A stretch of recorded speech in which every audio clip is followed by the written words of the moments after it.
Hey guys, Lucas from our Liberty House here, and today we are building raised garden beds out of steel and redwood.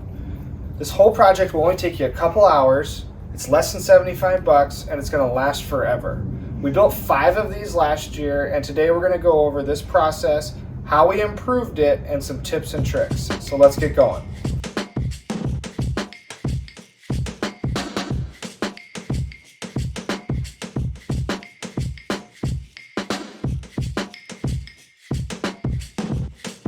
Alright guys, the materials we're going to need for this project are a 4x4 by 8 foot piece of redwood, 3 1x6 by 8 foot pieces of redwood, unfinished is fine, it's a cheaper product.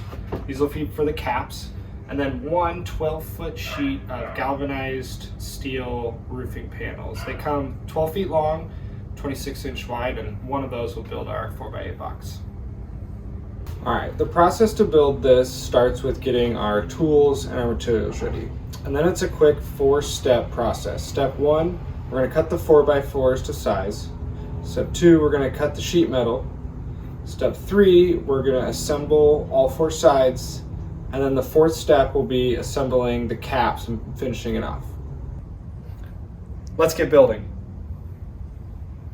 Alright, the first step to building this raised garden bed is to cut our 4x4 posts down to 14-inch supports. We're going to need 6 of them, and those will create the support for the sides with the sheet metal.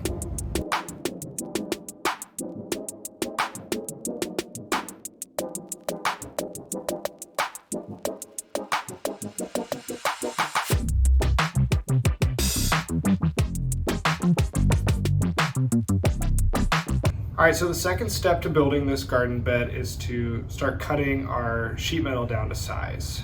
This whole 12-foot panel is enough to build one 4x8 foot box. That's why I like the size of the panels and the size of the box, because we're going to minimize our waste. So it's 26 and a quarter inches wide, and we're going to cut this in half. So we're going to snap lines at 13 and 1/8. And don't worry about the exact measurements right now on all of these cuts, because we'll put a link in the description down below with a detailed explanation on how to build this. The tool we're going to use for it is this angle grinder with a metal cutoff wheel. You can usually pick one of these up for less than 40 bucks at a hardware store. This was at Harbor Freight, really cheap. Good tool to have just for different various projects. So let's get going. Step 1, we're going to cut this thing down the middle, and then we'll start assembling our long sides and our short sides. Alright guys, something to note on how we're going to set this up is we laid our 12-foot long panel down on top of some scrap 4x4s we had, and leaving a gap in the middle. This will help support it when we're cutting it, so you're not cutting right on the ground. And of note also is make sure you guys are wearing some sort of eye protection and hearing protection. This thing's going to throw a lot of sparks, and it's really loud, so safety first.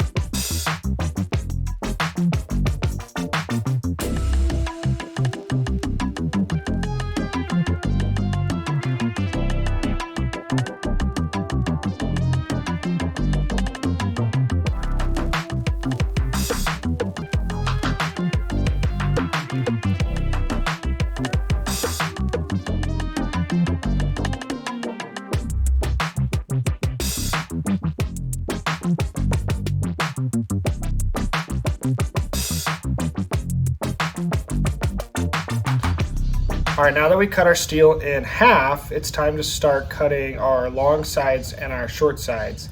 The long side is going to be 92 inches, and the short side is going to be 44 inches. So I hear what you're saying. It's not actually 4 foot by 8 foot. And we'll show you guys why we chose to do this to account for the 1x6 caps, and we'll compare to last year's boxes we built and why we think this is a better design and you guys will like it. Stick around to the end of the video. Once we get this thing assembled, we'll show you guys what we're talking about.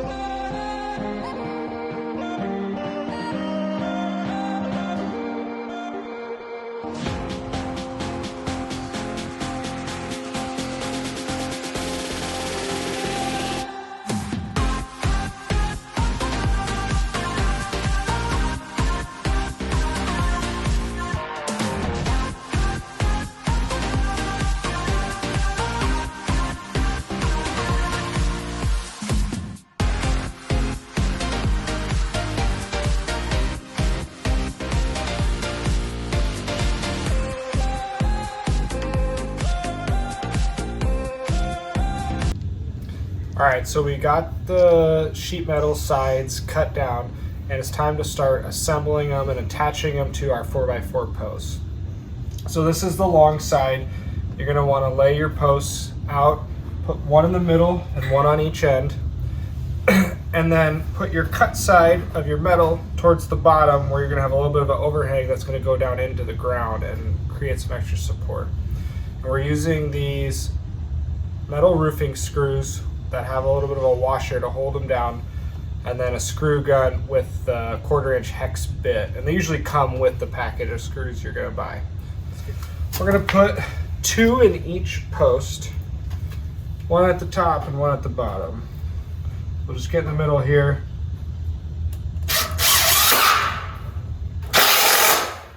And these are self-tapping, so you don't need to pre-drill them. And then one little tip is when you're laying this steel down, make sure you leave yourself just like an 1/8 inch gap, because when you put this screw in, it's going to push the metal down, and then it'll be flush, about an 1/8 inch gap, be flush with the top of your post. So we're going to put all 4 sides together, and then we'll put them together.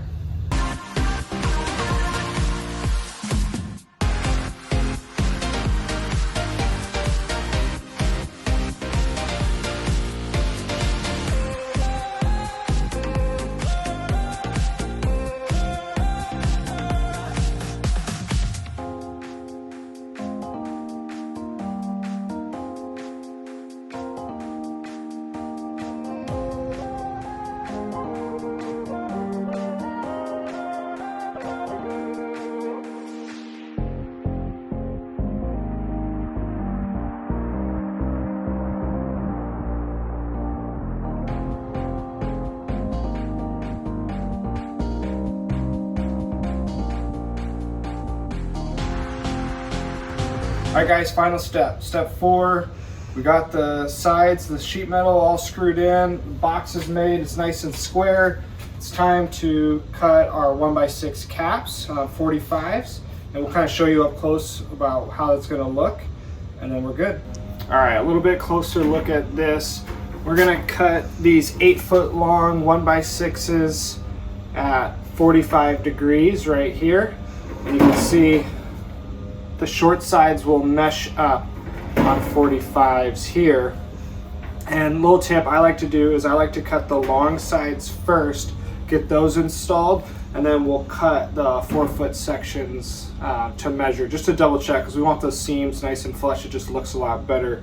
One thing I forgot to mention in the beginning is you're probably going to need a circular saw for this, unless you have a nicer chop saw with the miter and the slide. So we're just going to use our circular saw here and speed square to get this done.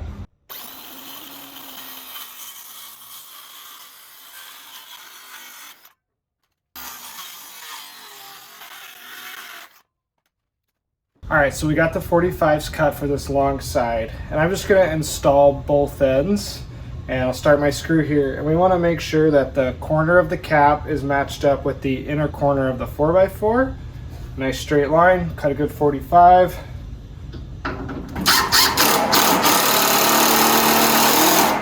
Tack that one in, go down to the other side, do the same thing.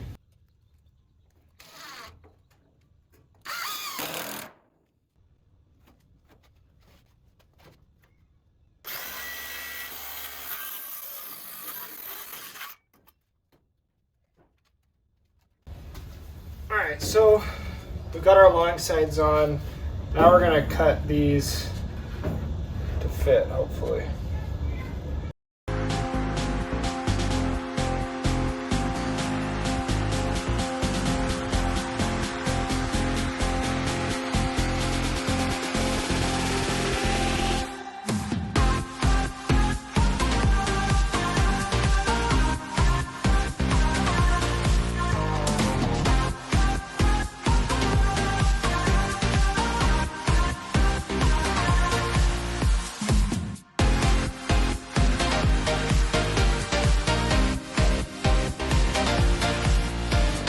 All right, quick tip, if you're cutting your sides or your caps at your 45-degree angles and you notice that they're not fitting flush, there's gaps or whatnot, you might not have assembled the sheet metal square.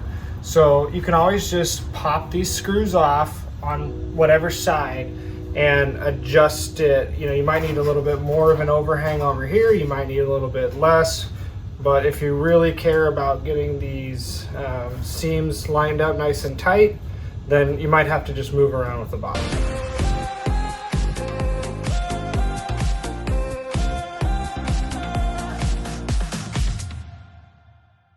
All right, earlier I mentioned some tips and tricks we learned from the first time we built these, and we're just gonna go over that quick.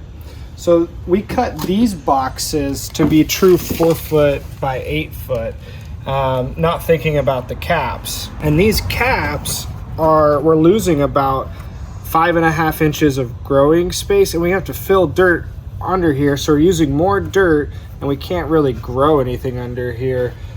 So what we did on this box, the newest one, is we shortened the sides a little bit, but now the caps are right down about the middle, so we have an overhang towards the outside, which I think looks nicer, is more aesthetic. We're not having as much wasted space, and it's sturdier when you lean on it versus this side is really flexible because we didn't have as much of that 4x4 on the wood. So this is our upgraded version that you guys just watched, and I think it's aesthetically looks a lot nicer and it's more functional, and you're gonna use a little bit less fill dirt to get this thing ready to garden. All right, everybody, that's a wrap. Thanks for watching. We hope we inspired you guys to get out, build these boxes, get them in your garden. If there was anything I didn't answer, you guys have questions, leave a comment below, like and subscribe. We're gonna be putting out a bunch more of this content. Thanks, everybody.